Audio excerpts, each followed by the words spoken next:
Integrantes: Jocelyn Calderón Garaycoa, Valeria Cárdenas Álava, Zaira Mero Bermeo, Meilin Piguave Reyes, Daniela Ruiz Beas. Docente: Máster Pedro Marcano. La atención, paralelo 2.1. ¿Qué es la atención? La atención proviene del latín attentio, que significa acción de atender. En psicología se entiende que la atención es una cualidad perceptiva que funciona como filtro de los estímulos sensoriales. La atención permite evaluarnos y priorizar aquellos estímulos que consideremos más importantes. Debemos de tener en cuenta que también la atención es una capacidad que permite generar, seleccionar, dirigir y mantener un nivel de activación adecuado para procesar información relevante. Como sabemos, existen múltiples definiciones sobre qué es la atención, las cuales han surgido a lo largo de la historia de la mano de diferentes autores, como lo dice William James en 1890. Todo el mundo sabe lo que es la atención. Es tomar posesión de la mente de una forma clara y vivida, de uno de los que parecen ser diferentes objetos o líneas de pensamientos que suceden de forma simultánea. Su esencia son la localización y la concentración de la conciencia. Algo también que me pareció muy interesante sobre la atención, dice que la atención como una cualidad de percepción. No se puede entender a todos los estímulos, y la atención es el proceso que selecciona lo más relevante para percibirlos mejor. Esto nos quiere decir que hace referencia a la función de la atención como filtro de los estímulos, ya que capta la atención apreciando lo más interesante y relevante, priorizando la concentración de las actividades psíquicas sobre el objeto. Atención como un mecanismo de control. Todos los procesos cognitivos requieren de supervisión y orden para adecuarlos a un objetivo. Esto nos quiere decir que modifica la estructura de los procesos psicológicos, haciendo que estos aparezcan como actividades orientadas a ciertos objetos, lo que se produce de acuerdo al contenido de las actividades planteadas, que guían el desarrollo de los procesos psíquicos, siendo la atención de una faceta de los procesos psicológicos. Características. La amplitud, ya que hace referencia a la cantidad de información a la que podemos atender al mismo tiempo y al número de tareas que podemos realizar simultáneamente. Otra de las características es la intensidad, que se refiere a la cantidad de atención que prestamos a un objeto o tarea. Hay actividades que podemos realizar sin prestar prácticamente atención. No obstante, la mayor parte de ellas requieren, en mayor o menor medida, de cierta capacidad atencional. Normalmente, aquellas actividades que no requieren atención reciben el nombre de actividades automáticas. Por ejemplo, teclear sin mirar cuando se sabe mecanografía. Por el contrario, cuando el sujeto centra la atención voluntariamente y con cierta intensidad, hablamos de concentración. Una de las características de la atención es el oscilamiento, que también es llamado desplazamiento de la atención. La atención cambia y oscila continuamente, porque nos encontramos realizando dos tareas y la atención se va dirigiendo alternativamente de una a otra. Sabemos que en ocasiones podemos atender a más de una cosa al mismo tiempo, pero que en otras ocasiones no sucede lo mismo. En esas ocasiones la atención oscila, es decir, alterna entre los distintos estímulos que tenemos que procesar o entre las diversas actividades que tenemos que realizar. Todos somos capaces de oscilar nuestra atención con gran rapidez. No obstante, la rapidez para que se produzcan esos oscilamientos varían de una persona a otra. Otra característica es el control. Esta es una de las características más importantes porque supone dirigir la atención y poner en marcha sus mecanismos de funcionamiento de la tarea que vamos a realizar. En este caso hablamos de atención controlada. ¿Qué es la atención controlada? La atención controlada es el acto de coordinar todas las facultades de la mente y dirigir su poder combinado hacia un fin específico. Rossello dice que la atención se puede dividir en dos grandes bloques, que son la atención voluntaria e involuntaria. Atención voluntaria. Es la atención propia del hombre, nos permite concentrarnos en un estímulo aunque no sea intenso, nuevo o interesante. Esta depende de la decisión del individuo de centrarse en una actividad específica. Un ejemplo de la atención voluntaria es atender cuando alguien nos está enseñando a hacer algo. Es decir, este tipo de atención depende del individuo y de sus motivaciones personales. Atención involuntaria. Sucede cuando el sujeto dirige su atención hacia algún estímulo sin tener voluntad de ello. Estos estímulos provocan la concentración involuntaria de la atención por su intensidad, su contraste, su persistencia, su voluntad o las variaciones de movimientos que ejercen atracción sobre los sentidos. La atención involuntaria que se halla presente en los niños de temprana edad es la base sobre la que se desarrollará la atención voluntaria como forma superior. Un ejemplo de aquello es cuando uno voltea hacia el lugar donde se genera un sonido estrepitoso.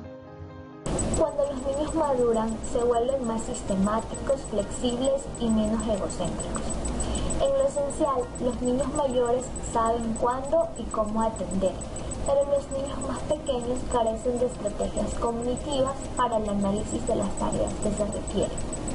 A continuación, se puede visualizar una tabla con el promedio de concentración de un niño según las edades, donde podemos darnos cuenta que a partir de los 10 años mejora significativamente la capacidad atencional. Por lo tanto, la atención se desarrolla durante la infancia y la adolescencia. Esta, a su vez, se dirige hacia estímulos relevantes y se hace cada vez más flexible. ¿Cómo influye en nuestra conducta? Factores que influyen en nuestra conducta. Factores externos como factores internos. Entre los factores externos tenemos, primero, la intensidad del estímulo. Cuando un orador alza su voz a la hora de dar su discurso, llamará más la atención. Segundo, el tamaño. Los objetos más grandes suelen llamar más nuestra atención. Tercero, el cambio en el mismo estímulo o respecto al resto de los estímulos. Los objetos que están en movimiento contra los que están inmóviles. Cuarto, la repetición puede favorecer más nuestro aprendizaje, nuestra atención, pero suele restarse cuando estamos cansados. Quinto, la familiaridad y la novedad. Se nos va a hacer más fácil reconocer o observar los rostros que ya conocemos a los que son desconocidos. Factores internos. Como primer factor interno tenemos la experiencia del pasado. Si un comerciante ha sufrido un atraco, tiende a fijarse más en los clientes. Como segundo tenemos los estados de necesidad. Suelen llamarse así a los estados de carencia que sufre una persona. El interés.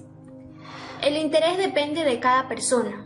La inclinación favorable que le dé a nuestros determinados objetos o nuestras características o nuestras actividades. Cuarto, los estereotipos. Los estereotipos son las diferentes cualidades, características de cada persona. Si una persona sufre de estos estereotipos, los psicólogos están prestos para ayudarle en su vida, mediante charlas o mediante orientaciones. Quinto, el efecto halo. El efecto halo consiste en utilizar un rasgo particular de las personas para establecer su actitud general. Sexto, las creencias. Las creencias básicas son los conceptos esenciales en nuestra vida o a las que las atenemos. ¿Se puede medir cómo? No es posible prestar atención a todo lo que nos rodea a los seres humanos. Si bien cuentan con órganos sensoriales especializados en la recepción e interpretación de la información, es la atención como proceso cognitivo básico, la más implicada y de mayor participación en la selección de los estímulos necesarios para la supervivencia y respuesta oportuna a las demandas del medio.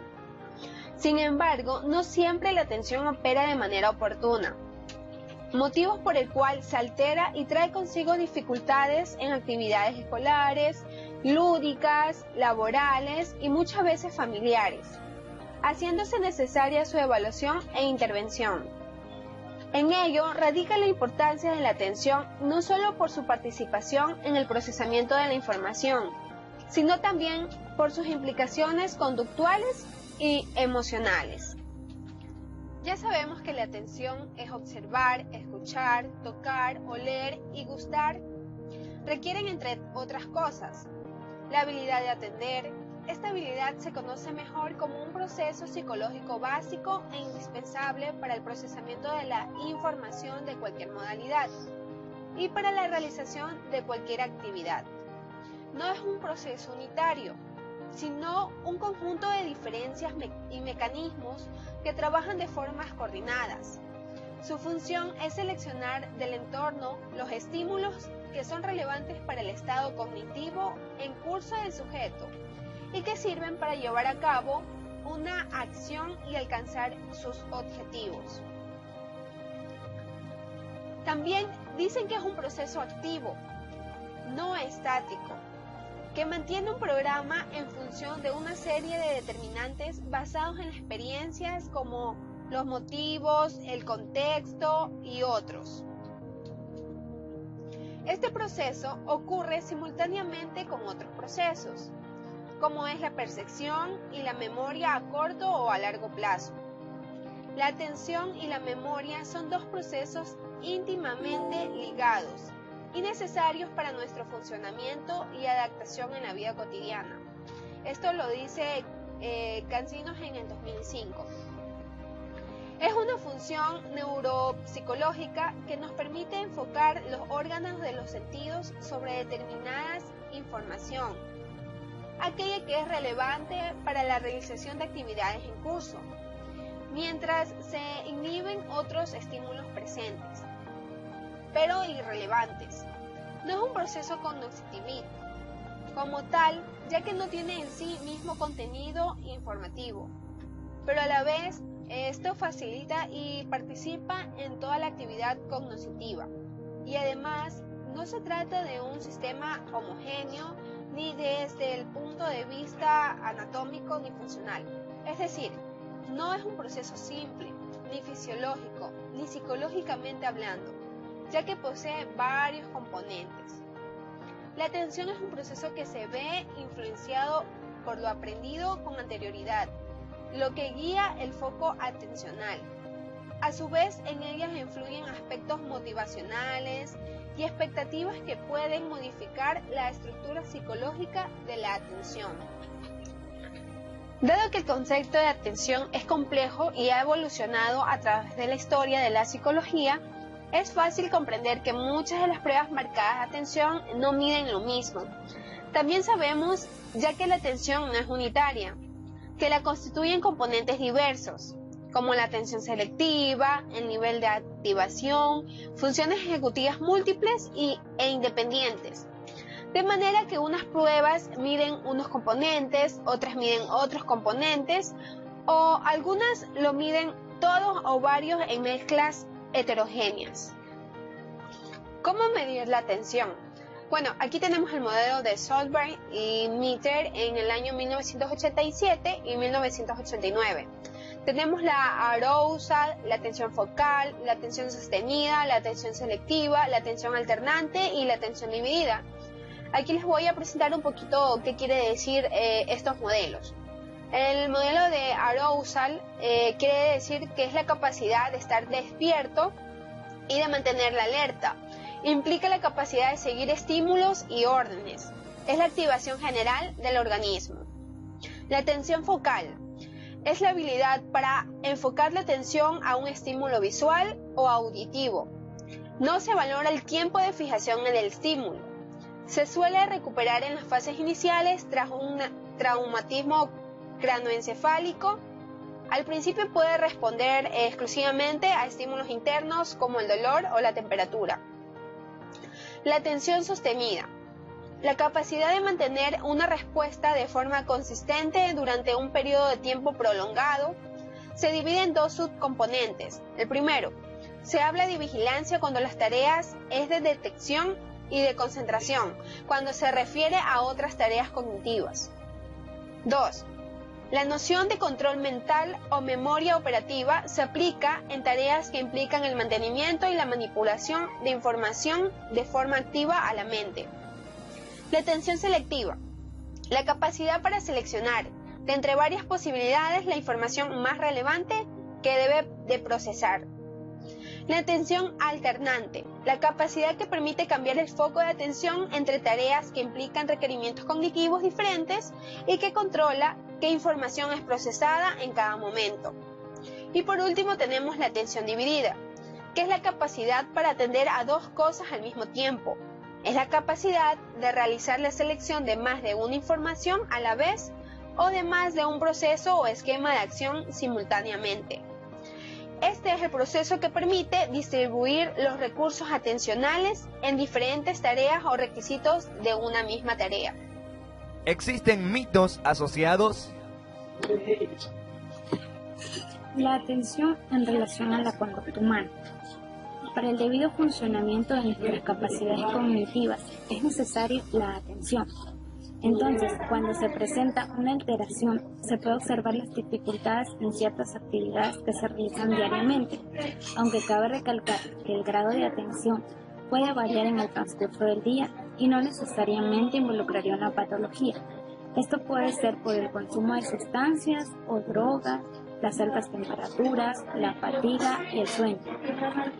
El trastorno más conocido de la atención es probablemente el trastorno por déficit de atención con hiperactividad, el TDAH, o sin hiperactividad, el TDA.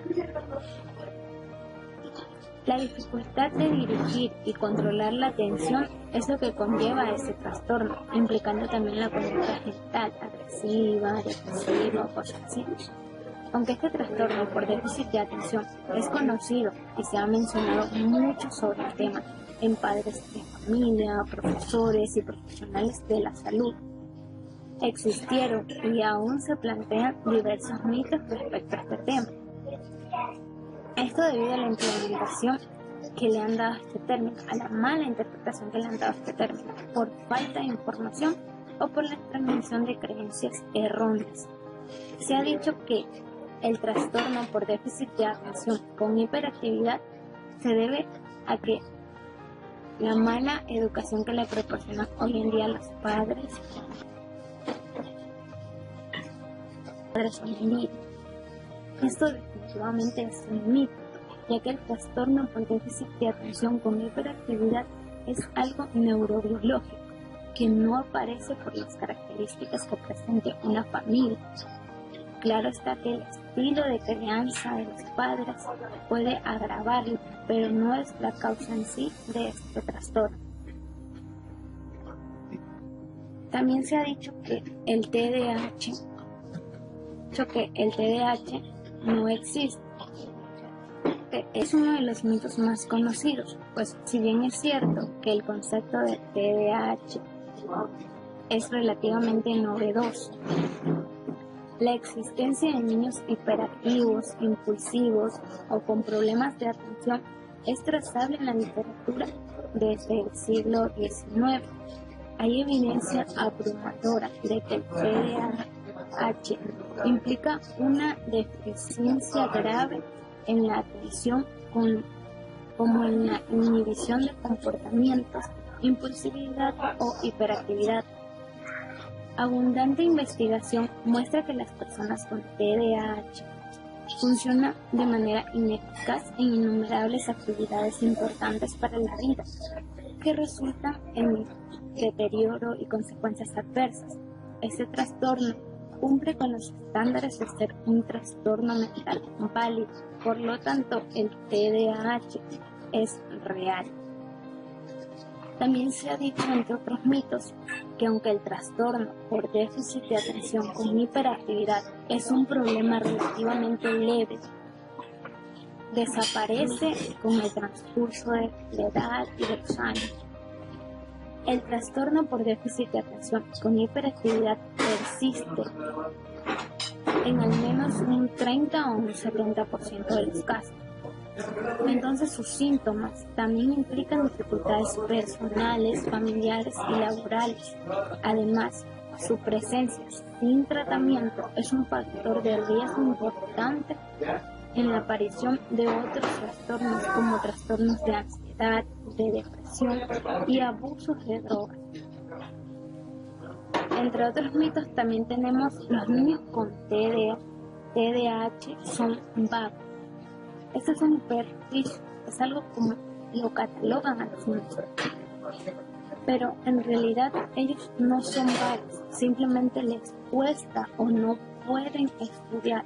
Esos niños, entre comillas, vagos, cuando se les pone un tratamiento adecuado, empiezan a sacar notas académicas acorde a su potencial, ya sea por tratamientos farmacológicos, la psicoeducación, la psicoterapia, la generación de mínimos hábitos de estudio. Esos niños que entre comillas se los consideraba vagos, hoy en día son niños sobresalientes, claro, debido a un tratamiento adecuado.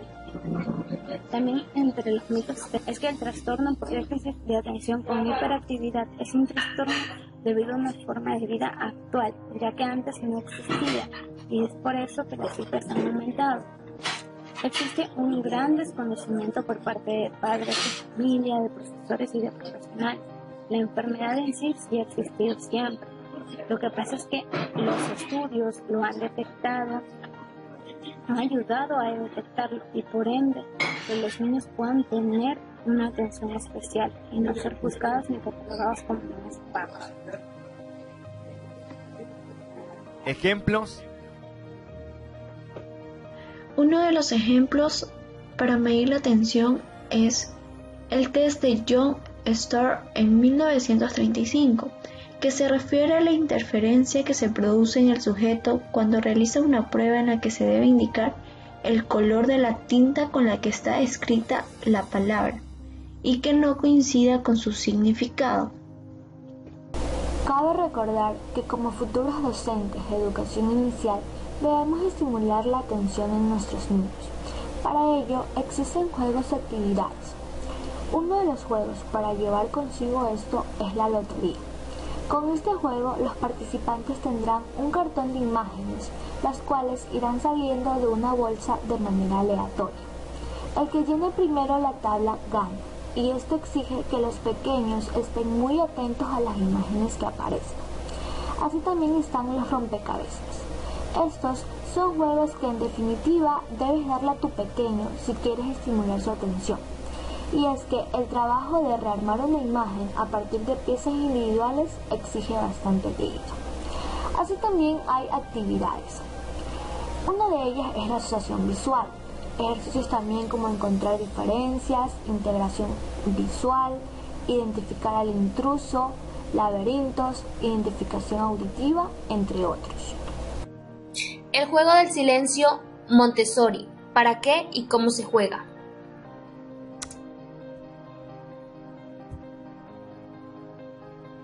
¿Cómo se juega el juego del silencio? Vamos a tratar de explicar brevemente cómo se utiliza este juego.